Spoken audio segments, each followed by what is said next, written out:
durhaka. Cepatlah menjadi musuh Sultan. Cepatlah menderhaka. Menderhaka untukmu, Bang. Menderhaka untuk membela-mu, Bang. M. Amin, pengarah filem kemasyarakatan.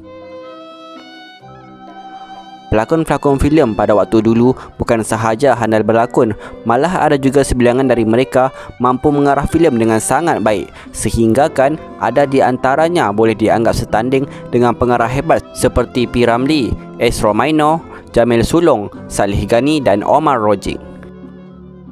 Pelakon dan pengarah yang dimasukkan ini adalah M. Amin atau nama penuhnya Haji Muhammad Amin bin Haji Ihsan. M. Amin dilahirkan pada 1 September 1924 di Kuala Kangsar, Perak. Sebelum bergelar pelakon dan pengarah filem terkenal, beliau telah bekerja sebagai guru pelatih di Setiawan Perak selama 6 bulan. Selepas Perang Dunia Kedua, beliau mula memberikan khidmatnya dalam pasukan polis sebagai guru undang-undang School Inspector bar nombor 4551 di Polis Depoh Jalan Gani, Kuala Lumpur. Selama 4 tahun lamanya beliau berkhidmat di bawah jabatan itu, bermula 1946 hingga 1950 dengan gaji RM65. Oleh kerana kerjayanya sebagai polis pada ketika itu tidak begitu secocok dengan jiwanya, M. Amin telah melakukan sedikit kesalahan agar dia dibuang kerja. Setelah itu, beliau telah berhijrah ke Singapura untuk memohon kerja sebagai kelasi kapal. Ketika berada di Singapura, beliau telah terbaca sebuah majalah Mutiara yang memaparkan iklan jawatan kosong untuk pelakon dengan syarikat Malay Film Production, MFP. Beliau telah memohon jawatan kosong tersebut dan dipanggil untuk menghadiri screen test, namun rezeki tidak berpihak kepadanya kerana beliau gagal dalam screen test tersebut. Mungkin kerana agak kelam kabut untuk menghadiri screen test pada jam 10 pagi di Jalan Ampas, dan kemudiannya pada pukul 2 petang ada pula temuduga untuk kelasi kapal. Sementara menunggu untuk temuduga kelasi kapal pada pukul 2 petang, dia pun berjalan-jalan sambil melihat orang sedang membuat penggambaran filem bakti di halaman studio Jalan Ampas.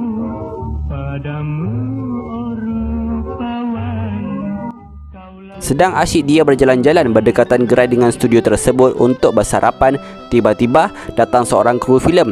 S. Sudamarji menyapanya. S. Sudamarji memperkenalkan dirinya sebagai penolong pengarah filem dan menawarkannya berlakon filem. Pada mulanya, M. Amin agak terkejut bercampur hairan dengan peluang tersebut kerana baru saja tadi dia gagal dalam screen test yang dijalankan. Dia terdiam membisu. Lantas Sudamarji menyatakan, "Mau tak?" M. Amin masih dalam keadaan terpinga-pinga, semacam tidak percaya dengan pelawaan itu. "Betul, saya pelawak bung berlakon filem," sambung Sudamarji setelah melihat dia masih tidak berkata apa-apa. Lantas M. Amin pun menjawab, Boleh juga, tapi jam 2 petang ini saya ada interview kerja kelasi kapal." Sudamarji membalas, "Sekejap saja, tak sampai 2 jam dah habis." M. Amin pun dibawa dan diperkenalkan kepada L. Krishnan yang sedang melakukan penggambaran filem pada waktu itu. Waktu itu, dia diberi peranan kecil dalam filem Bakti 1950 yang dibintangi oleh P. Ramlee, Kasma Buti, S. Romaino dan Siput Sarawak. Selepas beberapa babak diambil dalam penggambaran filem itu, ianya diberhentikan seketika kerana waktu rehat dan makan tengah hari.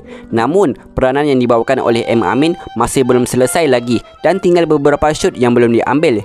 Ianya akan disambung semula selepas waktu makan. Oleh kerana mahu pergi ke temuduga lain, M. Amin segera berjumpa S. Sudamarji dan memberitahu dia terpaksa pergi temuduga kelasi kapal. Lantas Sudamarji pun bergegas membawa M. Amin berjumpa L. Krishnan. L. Krishnan termenung seketika kerana memikirkan shoot-shoot close-up yang belum lagi diambil. Akhirnya, L. Krishnan pun mencadangkan kepada M. Amin agar tidak pergi ke temuduga kelasi kapal itu. Sebaliknya, dia membawanya berjumpa dengan Shaw Wee Ngok, pengurus Shaw Brothers ketika itu, agar mencadangkan M. Amin diberikan sebarang pekerjaan, memandangkan dia mempunyai pelajaran yang baik dan memikirkan penggambaran filem yang melibatkannya masih belum selesai. Lalu Shaw Wee Ngok bersetuju dan memberi pekerjaan kepada M. Amin sebagai kerani dan penterjemah skrip-skrip yang mana ianya ditulis dalam bahasa Inggeris oleh pengarah-pengarah India ke dalam bahasa Melayu. Baginya, tugas yang paling mencabar sekali adalah mengajar pelakon-pelakon di studio Jalan Ampas menulis dan membaca pada waktu malam. Hal ini kerana kebanyakan pelakon-pelakon dulu yang berasal dari pentas bangsawan tidak boleh menulis dan membaca. Setelah itu, M. Amin telah diangkat sebagai hero filem melalui filem Kembar 1950. Namun di pertengahan filem itu, beliau telah menerima satu cabaran hebat apabila mendengar suara-suara sumbang yang mengutuk dan menghina lakonannya. Antara kata-kata cacian yang didengarnya adalah, "Orang kampung nak jadi hero filem, lakonan keras macam kayu," dan bermacam-macam lagi penghinaan. Beliau begitu kecewa dan malu. Tanpa berfikir panjang, dia meluahkan hasratnya untuk berhenti menjadi pelakon filem. Namun, perkara tersebut telah didengari Kasma Bhutih yang ketika itu merupakan primadona filem Melayu yang popular. Kasma Bhutih akhirnya memujuk dan menasihati M. Amin dengan pelbagai cara. Antara kata-kata pemangkin semangat yang diberikan kepadanya, "Bung mempunyai bakat besar dalam filem. Jangan berhenti. Lagipun kalau Bung berhenti, siapa yang akan mengajar pelakon-pelakon yang sudah pandai sikit-sikit menulis dan membaca?" M. Amin terus termenung dan berfikir, jadikan kata-kata penghinaan mereka sebagai cabaran dan perangsang untuk Bung terus maju. Pedulikan dengan kutukan tersebut, sambung Kasma Bhutih lagi. Setelah mendengar kata-kata dari Kasma Bhutih itu, akhirnya M. Amin tidak jadi berhenti dan meneruskan kerjayanya sebagai pelakon filem.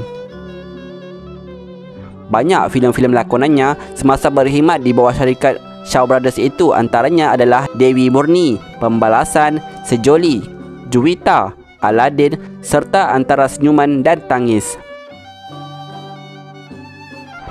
Tetapi bagaimana kau tahu yang aku tinggal di sini?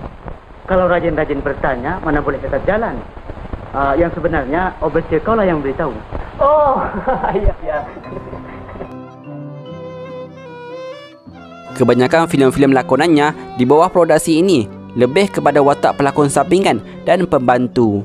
Setelah 2 tahun menabur khidmatnya di bawah syarikat MFP itu, M. Amin mula beralih arah dan memperkembangkan bakatnya dengan menyertai syarikat perfilman KT Kris. Di sana, beliau telah diberikan tanggungjawab sebagai penolong pengarah kepada beberapa orang pengarah hebat seperti KM Basker dan Hussein Hanif. Semasa bekerja sebagai penolong pengarah Hussein Hanif, beliau telah diberikan tugasan memegang watak Hang Tuah dalam filem Hang Jebat pada tahun 1961. Apa yang menariknya mengenai filem ini, pada mulanya M. Amin bukanlah pemegang asal kepada karakter Hang Tuah. Sebaliknya, peranan Hang Tuah ini mahu diberikan kepada seniman Mahmud Jun, manakala watak M. Amin pula sebagai Sultan. Pertukaran watak ini berlaku kerana semasa pengarah Hussein Hanif dan beberapa orang pegawai KT Kris berkunjung ke makam Hang Jebat di Melaka. Penjaga makam di situ menyatakan perwatakan dan fizikal watak Hang Tuah ini apabila ia berjalan, ia nampak sekeliling dan tenang. Kebetulan pada waktu itu, penjaga makam itu melihat M. Amin dan menyatakan ciri-ciri Hang Tuah itu adalah seperti M. Amin. Sedangkan Mahmud Jun yang pada mulanya mahu diserahkan watak tersebut kurang sesuai kerana tubuhnya yang rendah serta raut wajahnya yang bengis, maka M. Amin telah dipilih untuk memegang watak Hang Tuah itu.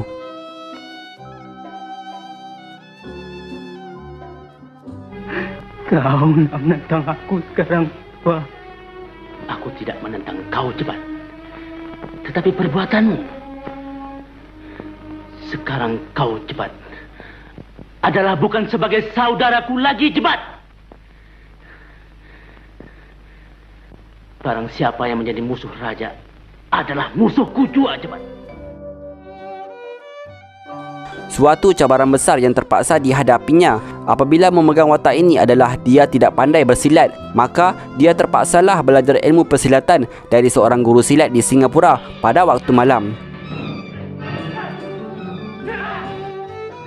Ditambah lagi, beliau juga turut menerima tomahan, tekanan dan fitnah disebabkan karakter Hang Tuah berpindah dari Mahmud Jun ke M. Amin. Bagaimanapun, Hussein Hanif memberi semangat dan perangsang kepadanya. Berkat kesungguhannya itu, beliau berjaya membawa watak Hang Tuah dengan baik dan filem tersebut mendapat pujian dan juga sambutan box office. Aku terpaksa memilih satu di antara dua, Jebat. Rajaku dan kau saudaraku. Bila keadaan memaksa, Jebat, kau adalah musuhku, Pak. Semasa berada di bawah produksi KT Kris, M. Amin banyak berlakon dalam beberapa buah filem seperti Orang Minyak, Selendang Delima, Raden Mas, Pak Pandir Moden, Cik Mamat Parang Tumpul, Sultan Mahmud Mangkat di Julang, Dang Anom dan banyak lagi.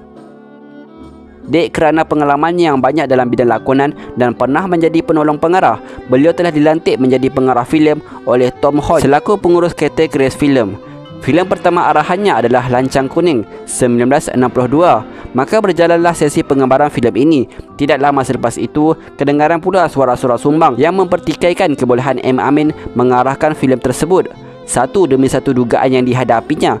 Antaranya adalah terjadi fitnah yang mengatakan kononnya filem yang diarahkannya itu tidak boleh disunting. Namun, beliau tidak patah semangat dan mengambil jalan berpakat dengan penyunting filem P.V. John supaya kerja-kerja penyuntingan dilakukan pada sebelah malam dan tidak seorang pun dibenarkan bersama melainkan penyunting filem dan dirinya sahaja. Akhirnya, kerja-kerja pasca penerbitan Lancang Kuning berjaya disiapkan sepenuhnya. Namun, M. Amin masih ragu-ragu akan hasil kerjanya itu, sehinggakan dia sangat takut dan memerap di rumah, bersembunyi serta tidak datang kerja hampir sebulan. Namun, siapa sangka filem pertamanya itu membuahkan hasil yang tidak dijangka dan menguntungkan pihak KT Keras Filem. Pada ketika itu, keberjayaan filem ini masih belum diketahuinya, hingga kan pada suatu malam dia dijemput oleh pemandu majikannya, Lok Wanto, ke satu majlis di studio. Lantas, M. Amin pun bersiaplah seadanya, dan semasa berada di dalam kereta itu, di dalam hatinya berkata, "Inilah malam terakhir aku bekerja di KT Keras Filem. Habis dan tamatlah kerjaya aku sebagai orang filem. Lepas ni, aku terpaksa balik kampung." Setibanya di studio KT, dia melihat ramai orang berkumpul, termasuklah pegawai-pegawai kanan KT Keras Filem, para pelakon dan tuan empunya KT Keras Filem, Lok Wanto.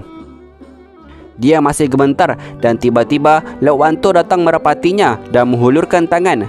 Namun, M. Amin masih tidak lagi mengerti apa yang berlaku. Di dalam fikirannya timbul tanda tanya, adakah salam yang dihulurkan oleh Lok Wanto itu sebagai salam terakhir dan dia akan diberhentikan kerja? Tidak lama kemudian, segala persoalan yang berada di dalam fikirannya terungkai apabila Lok Wanto mengucapkan perkataan tahniah. Lok Wanto memberitahunya filem Lancang Kuning mendapat sambutan box office dan barulah rasa gemetar dan takut itu mulai reda dan mendapat tumpukan gemuruh daripada semua yang hadir. Selepas keberjayaan filem itu, beliau semakin rancak mengarahkan filem-filem hebat ketika itu, seperti Cucu Datuk Merah, Tajul Asyikin, Air Mata Duyung, Patung Cendana, Gurindam Jiwa, Harimau Jadian dan banyak lagi filem-filem lain yang boleh ditonton sehingga kini. Beta yang menanam nangka ini, adakah boleh orang lain merasai manisnya terlebih dulu? Jika seorang hamba berani memberi sisanya kepada beta, bermakna derhaka hamba itu kepada beta. Pertanda, penjarakan penguruh yang tidak amanah. Selepas penutupan studio KT Keras pada tahun 1972, M. Amin telah berhijrah ke Kuala Lumpur dan berkhidmat pula dengan Merdeka Film Production. Di sana, beliau hanya mengarahkan 3 buah filem sahaja, iaitu Penyamun Si Bongkok, Satu Penentuan dan Pertiwi. Beliau juga pernah berkhidmat dengan gaya filem Sedia Merhad dan Solid Gold dengan mengarahkan beberapa drama TV dan dokumentari. Sementara itu, di Sabah Film Production pula, M. Amin sempat mengarahkan 7 buah filem seperti Hapuslah Air Matamu, Pendekar, Kisah Seorang Biduan, Sumpah Semerah Padi, Bertunang, Manis-Manis Sayang dan Di Ambang Kasih. Selain itu, M. Amin turut terlibat dengan filem Johnny Bikin Filem, Badai Mentera, Silat Legenda dan filem terakhirnya adalah Paloh 2003 yang diarahkan oleh Adman Saleh, keluaran bersama Finas dan Filem Negara Malaysia, FNM.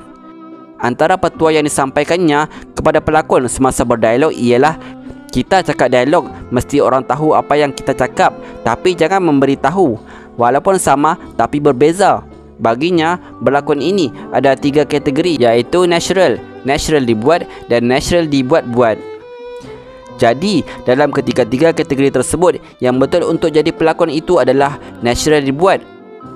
M. Amin pernah dianugerahi Pingat Ahli Mangku Negara AMN pada tahun 1993. Setelah sekian lama meninggalkan dunia perfilman, M. Amin lebih gemar berjalan-jalan melihat pelbagai telatah manusia. Di saat-saat akhirnya, M. Amin dengan sayu berkata, "Saya ini umpama Quran buruk dan telah dilupakan." Beliau juga mengingatkan agar penggiat-penggiat filem supaya jangan buat filem asal siap saja. Bila jadi tontonan, pelakon menangis melalak-lalak, tetapi penonton ketawa. M. Amin telah menghembuskan nafas terakhir pada 8 Januari 2003 ketika berusia 79 tahun di Kuala Lumpur. Allahyarham disemadikan di tanah perkuburan Islam di Taman Ibu Kota bersama isterinya Wan Rahmah dan anak lelakinya Azman Hisham. Semoga rohnya ditempatkan di kalangan orang-orang yang beriman.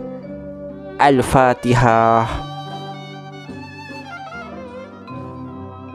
Darah yang mengalir di urat sarafku ialah darah merah pahlawan. Andainya aku mesti gugur, aku ingin gugur sebagai seorang pahlawan yang taat setia kepada rajanya.